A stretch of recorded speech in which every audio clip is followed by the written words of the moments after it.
Hello friends, कैसे हैं आप सब। मैं हूं आपका दोस्त और आपका दोस्त सी एल अली शाह और स्वागत करता हूं आपको आज ही आप ही के अपने यूट्यूब चैनल मार्केट आज और कल में। दोस्तों, मुझे लगा एक बहुत इंपॉर्टेंट टॉपिक है जो कि है आज की डेट में एल्गो ट्रेडिंग। और एल्गो ट्रेडिंग तो आप सबने सुना होगा, आप यूट्यूब पे देख भी सकते हैं, पर उसका इम्पैक्ट क्या पड़ रहा है इंडियन इक्विटी मार्केट में, आज मैं थोड़ा उसके बारे में बात करने आया हूँ। दोस्तों, जैसा कि एल्गो नाम है, algo trading, it stands for algorithm trading. Trading जो कि हम परचेज और सेल करते हैं, और एल्गोरिथम होता है जो बेसिकली कंप्यूटर प्रोग्राम्स होते हैं जिनके द्वारा हम ट्रेडिंग करते हैं। ये एक रोबोट ट्रेडिंग होती है। रोबोट को इंस्ट्रक्शंस दे दिए जाते हैं कि यहाँ परचेज करना है, यहाँ सेल करना है, यहाँ स्टॉप लॉस लगाना है, राइट, और यहाँ प्रॉफिट बुकिंग करनी है। इस तरीके की कुछ अलग अलग प्रोग्राम्स, सेट डिज़ाइन प्रोग्राम्स है जिस प्लेटफॉर्म पे एल्गो ट्रेडिंग होती है। अब दोस्तों, पूरे वर्ल्ड में ऑलमोस्ट 1/3 से ज़्यादा इस वक्त एल्गो ट्रेडिंग हो रही है, और इंडिया की अगर बात करें, मोर देन 50% जो है ट्रेडिंग थ्रू एल्गोज हो रही है। तो दोस्तों, इससे नकारा नहीं जा सकता, आने वाले टाइम में ये और बढ़ती जाएगी। और इसके क्या एडवांटेजेस हैं, डिसएडवांटेजेस हैं, वो हम बाद में डिस्कस कर सकते हैं। आप बोलेंगे तो मैं एल्गो ट्रेड के ऊपर पूरी वीडियो भी बना के आपको दे दूंगा। पर मेजरली जो इसका एक एडवांटेज सबसे ज़्यादा है वो है कि ये रोबोट ट्रेडिंग है, तो उसमें कोई इमोशंस नहीं होते, फियर एंड ग्रीड नहीं होता दोस्तों। और सबसे बड़ा अगर मुझसे डिसएडवांटेज पूछेंगे तो एक ही है कि जब market is trending, whether upward और डाउनवर्ड, तो ये बहुत अच्छे रिजल्ट करता है। पर when the market is sideways, और मार्केट से मेरा मतलब शेयर्स से भी है, क्योंकि ये आप कुछ शेयर्स पे डालते हैं, तो तब आपके स्टॉप लॉसेस हिट होते हैं। तो जो छोटे रिटेल ट्रेडर्स होते हैं उनके छोटे छोटे स्टॉप लॉसेस होते हैं, तो उनको कहीं ना कहीं एल्गो ट्रेडिंग इतना सूट नहीं करती है जितना बड़े एचएनआई और एफआईआईज को करती है। सेकेंडली, इसके लिए आपको प्लेटफॉर्म में काफ़ी पैसा खर्च करना पड़ता है, जो भी रिटेल ट्रेडर के लिए पॉसिबल नहीं है। यस, आने वाले टाइम में काफ़ी सस्ते प्लेटफॉर्म्स अवेलेबल होंगे, तब आप कर सकते हैं और एक छोटा सा अपना मनी थ्रू एल्गो ट्रेडिंग कर सकते हैं।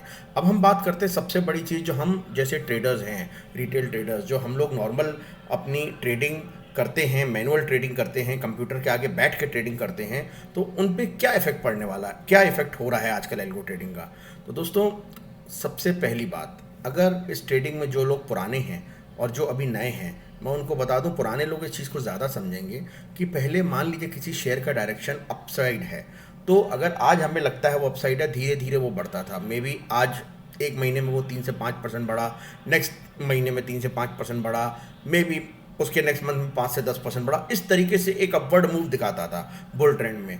पर आज की डेट की अगर मैं बात करूं, थ्रू एल्गो ट्रेडिंग क्या हो गया है दोस्तों की, क्योंकि पिछले कुछ सालों की जो डाटा है, हिस्टोरिकल डाटा, उसके बेस पे ही कंप्यूटर में आप प्रोग्राम बनाते हैं सेट प्लेटफॉर्म की, ऐसा होगा तो आप ऐसा करेंगे, ऐसा होगा तो ऐसा करेंगे। यानी किसी शेयर ने, फॉर एग्जांपल, पहले आपने देखा कि वॉल्यूम के साथ किसी ने, अपने शेयर ने अगर 5% ज़्यादा ब्रेकआउट दिया है तो वो नेक्स्ट 40% तक चलता है। ये सपोज आपने प्रोग्राम कंप्यूटर को दिया है, तो अब हो क्या गया है दोस्तों कि पहले ये 40% चलने में उसको शायद 6 महीने लग जाते थे, अब क्या होता है, विद इन 1 और 2 मंथ्स वो बढ़ जाता है। उसका सिंपल सा रीज़न है, बहुत सारे लोगों ने सेट प्लेटफॉर्म दिए हुए हैं। अगर एक शेयर ने 5% को ब्रेक किया तो अचानक से उसके अंदर एक बाइंग की डेट जो होती है, वो एक ट्रिगर होती है, बाइंग प्राइस ट्रिगर होता है, और उसके अंदर जब आप बाइंग प्राइस एकदम से देखते हो तो क्या होता है, वो शूट अप होने लगता है एकदम से प्राइस। आप सोचते हो यार मैं अभी कुछ समझूं, सोचूं, उससे पहले वो शेयर 10-20% बढ़ जाता है। जो 20% शेयर पहले 3 महीने बढ़ना होता था, वो इन अ सिंगल डे 20% के सर्किट पे ऊपर खड़ा होता है। Now what next.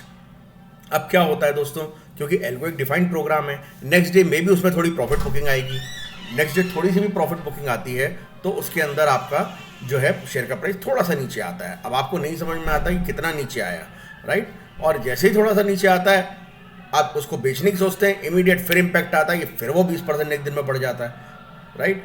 तो एल्गो के अंदर decision making is very quick now, बहुत जल्दी जल्दी डिसीजन लेने पड़ रहे हैं। किसी भी शेयर के अंदर बुल में जाना या बेयर में जाना इज़ वेरी फास्ट।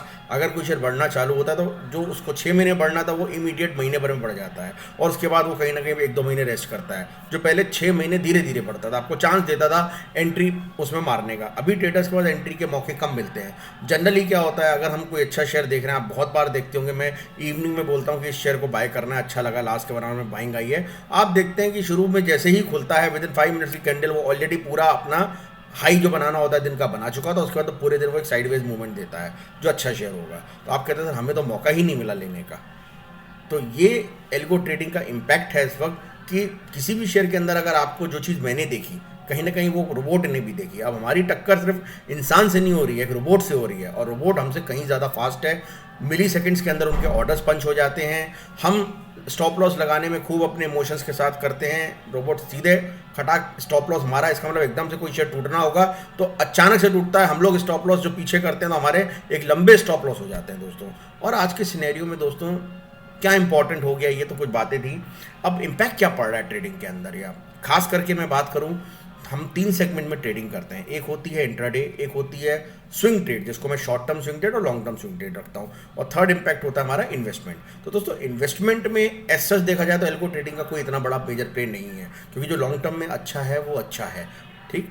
इसका सबसे बड़ा इंपैक्ट आता है day trading and short term swing trading के अंदर। रीज़न सिंपल सा ये है दोस्तों कि डे ट्रेडिंग के अंदर क्या होता है, सपोज आपने स्टॉप लॉसेस लगाए, स्टॉप लॉसेस जो आपका लगाने का फंडा है वो ऑलमोस्ट 70-80% लोगों का होगा जो रिटेल में होंगे।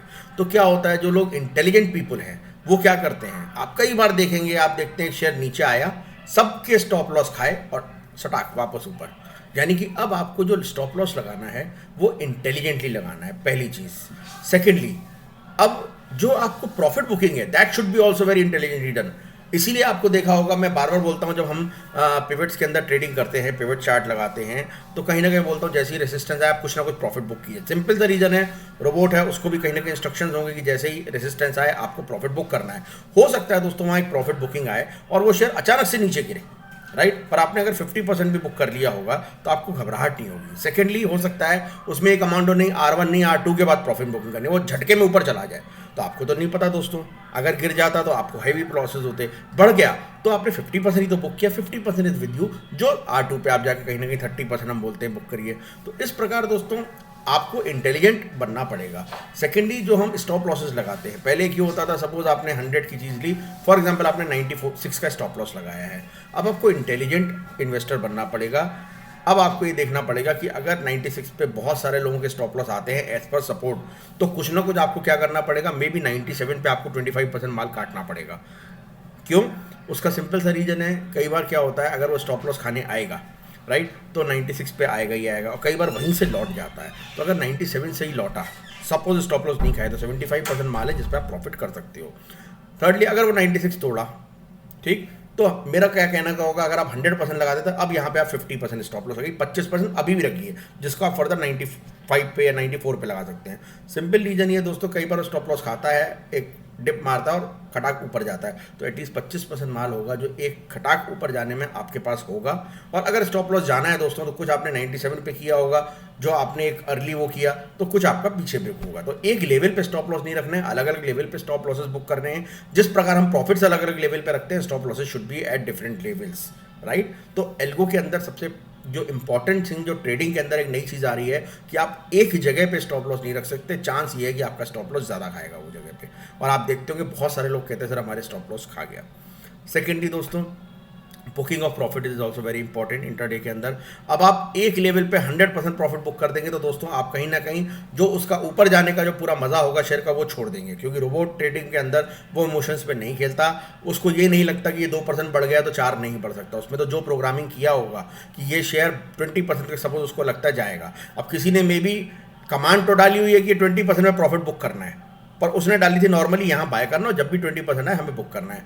हो सकता है दोस्तों यही कमांड बहुत लोगों ने डाली, और इंट्राडे के अंदर ही जब वो बढ़ना चालू होगा कि 2% से ऊपर आए तो हमें बाइंग करती रहनी है जब तक कि वो 10% तक बढ़ नहीं जाता।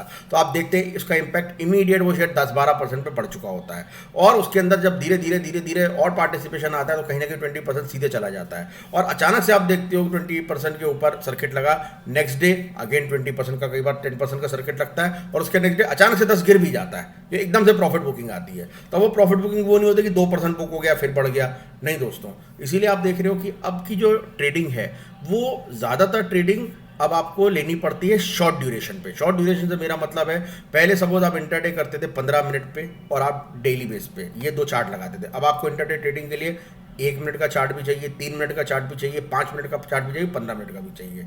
पहले आप स्विंग ट्रेड करते थे सिर्फ डेली और मे बी वीकली देख के, अब आप 15 मिनट भी देखते हो, आवरली भी देखते हो, 4 आवरली भी देखते हो, डेली भी देखते हो एंड वीकली भी देखते हो। पहले आप सिर्फ लॉन्ग टर्म करते थे, आप मंथली देखा, ईयरली देखा, 5 ईयरली देखा। अब आप 5 ईयर्स पे नहीं जाते, जनरली ईयरली, मंथली और डेली देखा आपने। तो इस तरीके की दोस्तों ट्रेडिंग में जो एल्गो आने से जो है ट्रेडिंग जो है बहुत फास्ट बन गई है। आपकी डिसीजन मेकिंग भी बहुत फास्ट होनी चाहिए। अगर कहीं ना कहीं आप पिछड़ जाएंगे तो आपके ज़्यादा स्टॉप लॉसेस हिट होंगे या आपको अच्छे शेयर में एंट्री लेवल ही नहीं मिलेगा। आप सोचते ही रह जाओगे मैं अब लेता हूँ। इसीलिए देखते हैं दोस्तों, जैसे ही एक शेयर ट्रेंड पकड़ता है, रिसेंटली हमने हेवेल्स को पकड़ा था 9, continuous within a week वो 200 रुपये बढ़ गया। क्यों? क्योंकि उसका लेवल था, मैंने बताया था आपको 1080, जैसे ही क्रॉस किया इमीडिएट वो 1180 पे आ गया। 1230 उसका फाइनल टारगेट था, 1180 से लौट के भी 1150 पे आया। तो ट्रेडिंग बहुत फास्ट हो गई है। और अगर किसी ने मान लीजिए 1180 में प्रॉफिट बुक किया, 100% कर लिया, तो उसको बड़ा दुख होगा कि यार 2 दिन में 1180 आ गया, 1080 के बाद तो मैंने 100 रुपये आगे का बुक ही नहीं कर पाया। इसीलिए हमने इन्हें आपको स्ट्रेटेजीज भी दी थी हेवेल्स के अंदर, अगर आपको याद हो, कि एक तो हम पार्शियल प्रॉफिट बुकिंग करते हैं, बाकी ट्रेलिंग एसएल लगाते हैं। और कई बार हमें लगता है नहीं यार हमारे तो कंप्लीट टारगेट्स आ गए पर अभी भी शेयर बहुत अच्छा लगता है, तब हम नीचे की पुट्स बेचते हैं कि यार बचा हुआ 50 रुपये कहीं ऊपर जाएगा तो मुझे पुट में यार 20 रुपये तो खाने को मिलेंगे नीचे के लेवल पे अच्छे शेयर में। और नहीं जाएगा, सपोज वो नीचे टूटेगा तो हो सकता है 20 रुपये तब भी मुझे मिले, और नहीं मिलेंगे तो एटलीस्ट मैं वापस उस शेयर को उस जगह बाय करूंगा जहाँ मेरा कंफर्टेबल प्राइस होगा। राइट? तो ये कुछ चीज़ें हैं दोस्तों जो एल्गो ट्रेडिंग ने इम्पैक्ट किया है हमारी इक्विटी मार्केट की ट्रेडिंग में। आज की ट्रेडिंग बहुत फास्ट हो गई है, डिसीजन मेकिंग बहुत फास्ट हो गए हैं। अब जो लोग स्विंग ट्रेड में करते हैं उनके लिए बहुत इंपॉर्टेंट क्या होता है, एक शेयर है कंटिन्यूस स्विंग में, वो क्योंकि एल्गो वाले भी कर रहे हैं काम, तो उनके सॉफ्टवेयर डले हुए हैं, एक प्रोग्रामिंग डली हुई है, उस हिसाब से शेयर बढ़ता जा रहा है। पर आप अचानक से देखते हैं जब एक शेयर डाउनफॉल होता है स्विंग ट्रेड में, अचानक से उसने अपना 52 वीक हाई मारा, रोज हाई मार रहा है, एकदम से क्या होता है 1-2 दिन वो थोड़ा नीचे आया। राइट? अब आपको क्या करना है, decision making should be very very fast.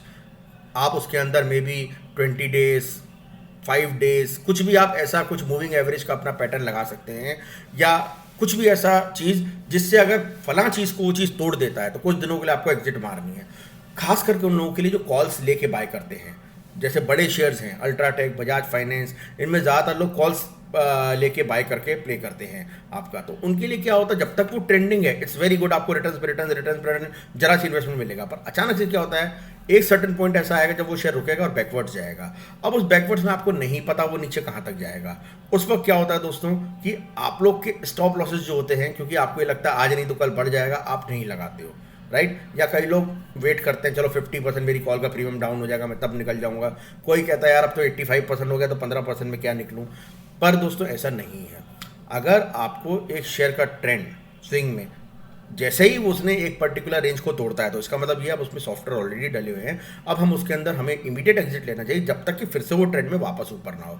अब ये डिसीजन मेकिंग जो होती है ये फास्ट हो गई है। अगर आप फास्ट करेंगे तो आपके स्टॉप लॉसेस काफ़ी हाई ऊपर की तरफ होंगे, यानी आपको कम लॉसेस होगा। और ये एज अ ट्रेडर आप जितना कम लॉस देंगे, राइट, जितना कम लॉस देंगे उतना ज़्यादा आपको प्रॉफिट्स होंगे। सिंपल सा लॉजिक है, उतनी ज़्यादा आप कैपिटल को प्रोटेक्ट कर पाओगे। क्यों? क्योंकि आपका जो एक मेजर जो स्विंग ट्रेडर का काम ये होता है कि अगर मान लीजिए निफ्टी 12% का रिटर्न दे रही है तो मेरा रिटर्न कम से कम 18% होना चाहिए, उससे 1.5 गुना होना चाहिए, then I am satisfied as a trader. Otherwise तो आप कुछ भी मत करिए, आप सिर्फ निफ्टी के म्यूचुअल फंड ले लीजिए, वो ज़्यादा अच्छा आपके लिए। आप इतनी मेहनत करते हैं और उसके बाद कहीं ना कहीं आप अगर लॉसेस दे रहे हैं या निफ्टी से कम रिटर्न दे रहे हैं, इसका मतलब आपको ट्रेडिंग नहीं आती है और आपको ट्रेडिंग करनी भी नहीं चाहिए। आप सिंपली जाइए और निफ्टी का कोई म्यूचुअल फंड या निफ्टी 20 जो आप कहते हैं उसको जाके परचेज किया और आराम से बैठ जाइए। आपको 10-12% जो भी निफ्टी का रिटर्न होगा, 15% वो मिनिमम आपको मिल जाएगा। एटलीस्ट एफडी से अच्छा होगा। ऑन अ लॉन्गर टर्म हो सकता है कभी नीचे जाए कभी ऊपर जाए, पर एवरेज 12 से 15% आपको निफ्टी में जरूर रिटर्न मिलेगा। तो दोस्तों एज अ ट्रेडर हम हमेशा चाहेंगे निफ्टी को बीट करना, राइट? और निफ्टी को बीट करने के रिटर्न में आप अगर आज की डेट में आपकी जो ट्रेडिंग में जो आपका कॉम्पिटिटर है सामने वाला, देखिए someone will lose only then you will earn. Trading का सिंपल सा असूल है, किसी ना किसी को गंवाना है और आपको वो पाना है। अगर आप ये सोचते हैं कि सामने वाला आपसे ज़्यादा वीक हो तो ऐसा नहीं है दोस्तों। सामने वाला आपसे 100 गुना ज़्यादा स्ट्रांग हो चुका है, क्योंकि एल्गो के अंदर रोबोट ट्रेडिंग करता है। उसके पास आप जैसे इमोशंस नहीं है, उसके पास कोई फियर नहीं है, उसको कोई ग्रीड नहीं है, राइट? उसको डर नहीं लगता। हम लोग को लगता है 100 रुपये की चीज़ 105 हो गई, कहीं ये वापस 100 ना हो जाए, जल्दी बुक करो जल्दी बुक करो। और रोबोट 105 को 115, 25, 50, उसमें तो जो प्रोग्राम सेट है वो वहाँ पे बुक करेगा। उसको कोई ऐसा ग्रीड नहीं है कि यार 140 भी हो गया तो वो बुक करे, में भी वो 150 पे करने वाला है। उसको अंदर एक सेट सॉफ्टवेयर डला हुआ है, प्रोग्रामिंग की हुई है। तो दोस्तों इसीलिए हमारी जो टक्कर है वो आज की डेट में एक रोबोट से टक्कर है। और रोबोट से टक्कर में अगर आप कहीं ना कहीं डिसीजन मेकिंग फास्ट नहीं लेंगे, ज़्यादा एनालिसिस नहीं करेंगे, टेक्निकल एनालिसिस को ज़्यादा समझेंगे नहीं, किसी ना किसी टेक्निकल एनालिसिस के साथ जुड़ेंगे नहीं, तब तक आप कहीं ना कहीं पीछे रह जाएंगे। और आप देखेंगे बहुत सारे लोग इसीलिए कहते हैं यार ये शेयर मैंने लिया था, इतने अच्छे रिटर्न मिल रहे थे, पर मैंने इसको बेचा नहीं और महीने भर में मेरे सारे रिटर्न चले गए। शेयर वही है दोस्तों। और कई बार ऐसा होता है कि आप सुनेंगे यार ये शेयर था मैंने इतने में बेच दिया, काश नहीं बेचा होता, आज मेरे पास होल्डिंग में होता तो मेरे को कम से कम ये 10 टाइम्स ज़्यादा रिटर्न दे रहा होता। तो दोस्तों ये दोनों ही चीज़ों का जो इम्पैक्ट है अभी एल्गो के अंदर आने वाले टाइम में और आने वाला है। और एक मैं आपको मज़ेदार बात और बताता हूँ कि अगर आप वर्ल्ड मार्केट की बात करें, ठीक है दोस्तों, वर्ल्ड मार्केट के अंदर जो हमारी यूएस है उसमें 55% लोगों का पैसा इक्विटी में है, यूके के अंदर 33% पैसा लोगों का इक्विटी के अंदर है, चाइना के अंदर 27% पैसा इक्विटी के अंदर है। और आपको ध्यान के हैरानी होगी इंडिया, ब्राज़ील और इंडोनेशिया की क्या पोजीशन है दोस्तों। इंडिया में मात्र 3% लोगों का पैसा इक्विटी में है, ब्राज़ील में मात्र 2% लोगों का पैसा इक्विटी में है, इंडोनेशिया में मात्र 1% लोगों का इक्विटी में। तो इंडिया के अंदर कितना बड़ा हमारे पास पोटेंशियल है कि हम अभी 3% से, अभी आपने देखा लास्ट 1-1.5 साल में लॉकडाउन हुआ, ज़रा सा रिटेल पार्टिसिपेशन बढ़ा, एफआईआई सब भाग गए, फिर भी आप देखो मार्केट जहाँ पे था वहाँ से डबल हो गया और डबल से ज़्यादा है, 7.5 से आज 15,000 से ज़्यादा हम 16,000 पे खड़े हैं, सिर्फ और सिर्फ रिटेल पार्टिसिपेशन से। मैक्सिमम इसमें जो है रिटेल का पार्टिसिपेशन रहा है। तो पहली बार आप ये मूव देख रहे हैं कि अभी तो लोगों की ये शुरुआत हुई है दोस्तों। और इंडिया में इतना ज़्यादा पोटेंशियल है दोस्तों कि मेरे भाई जो बार बार कहते हैं तो बबल है, मार्केट बबल है, फट जाएगा, उन्होंने शायद अभी बुल मार्केट देखा ही नहीं है। 2004, 5, 6, 7 का जाके देखिए दोस्तों। 5 से 10% correction is a normal correction जो किसी भी मार्केट में आ सकती है और आनी भी चाहिए। That is healthy for the market, जो मैं यहाँ पे डिनाई नहीं कर रहा हूँ। पर आपको लगता है अगर यहाँ से 40-50% करेक्शन होने वाली है तो दोस्तों मेरे हिसाब से आप कहीं ना कहीं भूल कर रहे हैं। और इस इंडियन इक्विटी मार्केट जिसके अंदर मल्टीपल रिटर्न्स हैं उसको आप कहीं ना कहीं मिस करेंगे और बाद में रिग्रेट करेंगे यार हमने पैसा क्यों नहीं लगाया। आपकी पुश्ते पूछेंगी कि पापा जब ये शेयर रिलायंस का 800 था आपने क्यों नहीं लगाया था, आज ये शेयर जब 2000 का आपने क्यों नहीं लगाया, जब एचडीएफसी बैंक इतनी सस्ती मिल रही थी, आईसीआईसीआई बैंक आपने क्यों नहीं लगाया, जब इन्फोसिस जैसे शेयर, टीसीएस जैसे शेयर इतने सस्ते मिल रहे थे क्यों नहीं लगाया। दोस्तों आईटी मिड कैप कंपनीज इतना अच्छा ग्रो की है कि अब वो लार्ज कैप के बराबर आ गई हैं। और अब मुझे ऐसा लगता है कि लार्ज कैप वापस से अच्छी हो गई है, पहले हम मिड कैप में लगा रहे थे, वापस से लार्ज कैप कंपनीज अच्छी हो गई हैं। फाइनेंशियल सेक्टर दोस्तों, बिना फाइनेंशियल सेक्टर के देश बढ़ ही नहीं सकता। एनबीएफसी जिसका मेजर रोल प्ले है, इंश्योरेंस सेक्टर जिसका मेजर रोल प्ले है, आप इन्वेस्ट कीजिए, भर भर के पैसा आएगा। कैपिटल गुड्स दोस्तों, बिना इसके आज की डेट में लाइफस्टाइल आप देख रहे हैं, पहले मोबाइल टीवी क्या होता था, एक घर में टेलीफोन होता था, एक टेलीविजन होता था। अभी क्या है, हर रूम में टेलीविजन, हर एक के पास मोबाइल, हर एक के पास 2-2। सेम कंडीशन एसीज की आ रही है। अभी इंडिया के अंदर बहुत कम एसी लगे हैं दोस्तों। मैं आपको एक एग्जांपल दे रहा हूं, मेरा किसी कंपनी के ऊपर नहीं है, आप हो सकता है उसको समझ सकते हैं, आपकी मर्जी है। पर दोस्तों एसी के अंदर कितना बड़ा पोटेंशियल मार्केट का है, कैन यू इमेजिन। घरों की कितनी डिमांड है तो कितनी ज़्यादा आपको electric wires, electric fans, lights. अब दोस्तों जो कंपनीज इसकी ठेकेदारी करती हैं, जो इक्विपमेंट्स बनाती हैं, कितना बड़ा उनके पास स्कोप है। कंपनी लाइक एस, एल, ये हम कितना टाइम से देते जा रहे हैं आपको। हेवल्स जैसी कंपनी, एशियन पेंट जैसी कंपनी, आपको स्टील, सीमेंट कितना स्ट्रांग बोल रहे हैं दोस्तों हम आपको। इन सेक्टर्स में दोस्तों पैसा है अभी आप सोचते हैं कि अगर ये कहीं बुल मार्केट का एंड हो गया है तो दोस्तों मैं तो सिर्फ अपने एक्सपीरियंस के बेस पे कह सकता हूँ अभी तो शुरू भी नहीं हुई है। हो सकता है मेरे वर्ड्स सुन के मेरे कुछ भाई को गुस्सा भी आए, अरे इनको तो कुछ नहीं आता, आज के सीए हैं, ये क्या बातें कर रहे हैं। पर मेरे वर्ड्स दोस्तों लिख लीजिएगा किसी डायरी या नोटबुक में, गोल्डन वर्ड्स हैं। अभी इस मार्केट की बुल की तो शुरुआत भी नहीं हुई है दोस्तों। जो शुरुआत होगी आप हैरान रह जाएंगे, जिन शेयर्स को आप यहाँ मिस कर रहे होंगे। और आने वाले टाइम में जब वही 600 वाले शेयर एचडीएफसी लाइव आप 6,000 पे ले रहे होंगे, यही बजाज फाइनेंस को किसी ने 500 में छोड़ा होगा, आज वो 6,000 पे देखता होगा तो उसको पता होगा मैं क्या बात कर रहा हूँ दोस्तों। फाइनेंशियल सेक्टर बहुत इंप्रूव, बहुत तेज़ी से बढ़ने वाला है। आईटी के अंदर मैं शुरू से बुलिश हूँ। मिड कैप आईटीज़ अब बहुत ज़्यादा बढ़ चुकी हैं, अब तो वापस से हमें मुझे लगता है कि लार्ज कैप आईटीज़ पे शिफ्ट हो जाना चाहिए। अभी भी कंज्यूमर गुड्स बहुत अच्छा लगता है, फार्मा, केमिकल, सिलेक्टेड सेक्टर बहुत अच्छे लगते हैं दोस्तों। कहीं ना कहीं आप इंफ्रास्ट्रक्चर बहुत अच्छा लगता है, real estate yes very good potential, क्योंकि अब इससे नीचे क्या जाएगा दोस्तों। आज की डेट में जो फ्लैट्स अवेलेबल हैं, जो मैं देख रहा हूँ, चाहे वो पूरे इंडिया में कहीं भी ले लीजिए, वो उन रेट्स पे अवेलेबल है कि अगर आज आपको कंस्ट्रक्शन कराना पड़ेगा तो उतने की कंस्ट्रक्शन कॉस्ट आ रही है। तो आने वाले टाइम में दोस्तों यहाँ से प्राइस तो मैं नीचे देख नहीं रहा हूँ। राइट। तो मेरा ऐसा मानना है दोस्तों, कहीं ना कहीं आपको इस मार्केट में इन्वेस्ट रहना चाहिए। हाँ, एक थंब रूल है, आप एक रेट पे मत इन्वेस्ट रहिए। जिन्होंने, मजे की बात बता रहा हूं दोस्तों, जापान के अंदर फर्स्ट वर्ल्ड वॉर से पहले जिसने पैसा लगाया होगा तो भी उसका पैसा एफडी और सारे बॉन्ड फंड से ज्यादा बढ़ा है। यस, उसको 5 साल ज्यादा लगा जापान में।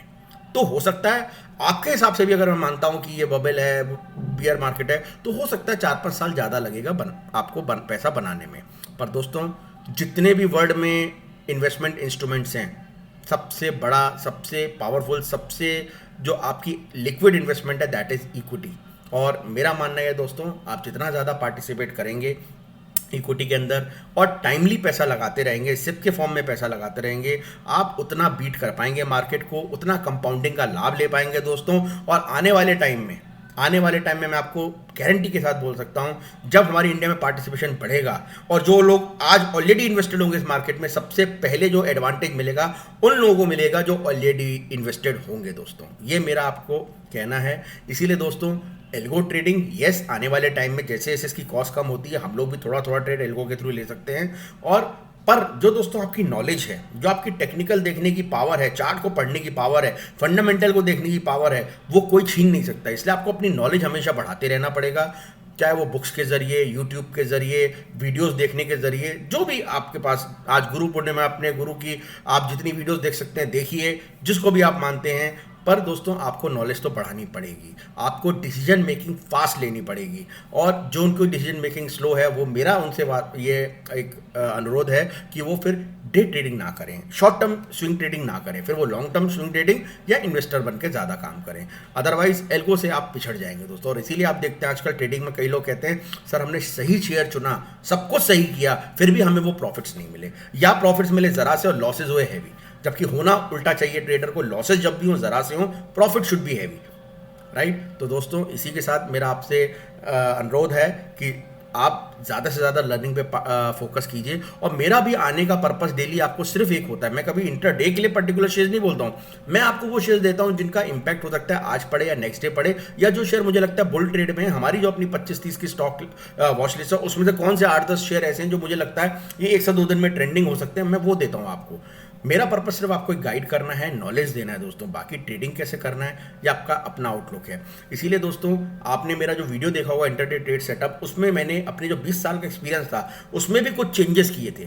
पहले हम क्या था, 2 ग्रीन कैंडल के बाद एमएससीडी ऊपर है ले लेते थे बाय कर। पर अभी क्या हुआ, एल्गो ट्रेड आने के बाद मैंने उसमें चेंजेस किए, जो मैं आपको बताता हूँ। क्या चेंजेस किया कि सपोज कोई भी चीज़ अगर रेसिस्टेंस पे है और सेकंड कैंडल हमारी रेसिस्टेंस पे बनती है, हमें वहाँ बाय नहीं करना है, या तो रेसिस्टेंस को तोड़ते हम तब बाय करेंगे। इसी प्रकार हमें कोई चीज़ बेचनी है, 2 लाल कैंडल है, एमएससीडी में रेड लाइन ऊपर है, तो हम कभी सपोर्ट पे नहीं बेचेंगे, let it break it support, हम तब बेचेंगे। और इसी प्रकार पहली कैंडल कोई अगर डोजी या मारूबुजू है, तो अब हम उसको पहले इंपैक्ट ये है कि अगर नीचे जा रहा है शेयर और फिर ऊपर जा रहा है, तो हम पहले उस कैंडल के ऊपर जाने देते हैं, तब बाय करते हैं। अब ये कुछ चेंजेस हैं जो मैं एल्गो की वजह से, आप वो वीडियो फिर से देखिए दोस्तों, काफ़ी ज़्यादा चेंजेस मैंने, जो स्टॉप लॉस लगते थे एल्गो की वजह से, अब मैंने उसके अंदर जो चेंजेस लाए हैं उस वीडियो में मैंने आपको बताया है। अगर वो चेंजेस को आप फॉलो करेंगे तो आपके स्टॉप लॉसेस या तो हिट नहीं होंगे, हिट होंगे भी तो बहुत बहुत माइनर केसेस में हिट होंगे।